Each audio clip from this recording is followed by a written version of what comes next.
Salut les amis, j'espère que vous allez bien et bienvenue une fois de plus sur une nouvelle vidéo. Aujourd'hui, nous allons parler une fois de plus de la compression.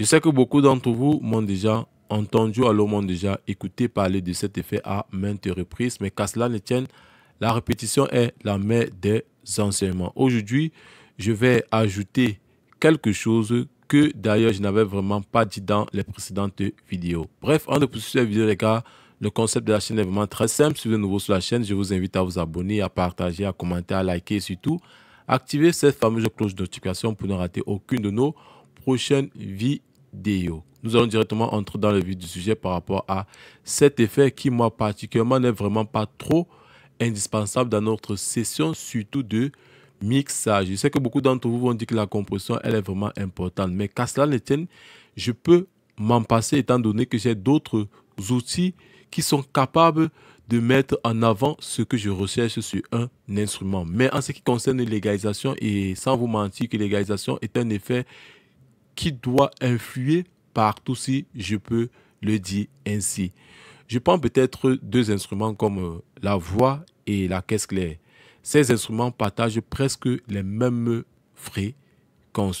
Et c'est là où se joue généralement notre mix. Parce que le kick, lui, il ne partage pas trop ses fréquences. Il partage la même fréquence que la basse. Contrairement au snare qui partage la même fréquence avec la voix, le piano en lui partage ces trois instruments, ces quatre instruments, si je peux le dire, voix plus même. Nous avons le kick, la basse, la voix et le snare, si je peux le dire ainsi. Le piano partage toutes ces fréquences-là. Donc, raison pour laquelle il est important d'égaliser ces instruments. Contrairement à notre piano, comme je l'ai dit, on peut, mais pas à 100%, mais on peut s'en passer de lui. Et je me suis rendu compte que beaucoup d'entre nous, lorsque nous débutons, étant donné que nous sommes accumulés par beaucoup d'informations sur YouTube auxquelles nous voyons telle ou telle personne utiliser de la compression. Et il est important ici de rappeler la compression ici a pour but de gérer la dynamique d'un son. Quand je parle de gérer la dynamique d'un son, ici je parle des écarts entre les niveaux les plus élevés et les niveaux les plus bas. Cette différence, c'est ce que généralement qu'on appelle la dynamique. Et le compresseur ici va nous permettre de réduire, mais pas d'annuler complètement cette dynamique. Elle va nous permettre de réduire tout simplement. Et à cette compression, comme je l'ai dit, on peut s'en passer de cela grâce à des automations que nous pouvons faire sur notre instrument. Donc, vous voyez, vous faites peut-être une prise de voix, vous constatez qu'à un certain moment, l'artiste, entre guillemets, a haussé trop, si je peux le dire ainsi, a haussé trop la voix. Vous pouvez venir gérer avec le gain. Et en ce qui concerne de donner de la clarté, étant donné que c'est un élément qui peut apporter un peu plus de punch à notre voix, vous pouvez le gérer avec de la saturation. Ça, c'est un détail que je voulais également apporter. Maintenant, combien d'égaliseurs utiliser sur un instrument? Ça, c'est le piège sur certaines choses. Moi, particulièrement, il m'arrive d'utiliser un compresseur. Je dis bien un seul compresseur. Si j'ai décidé d'utiliser deux compresseurs, c'est dans ce sens où, moi, particulièrement, je cherche une coloration sur cet instrument. Supposons que je prends l'instrument comme la voix. Je me rends compte qu'il y a vraiment trop de dynamique. Je vais peut-être utiliser un fruitier limiter qui va me permettre de couper d'abord les premiers quêtes et peut-être un CLA2A avec sa fonction coloration ici là qui va me donner un plus.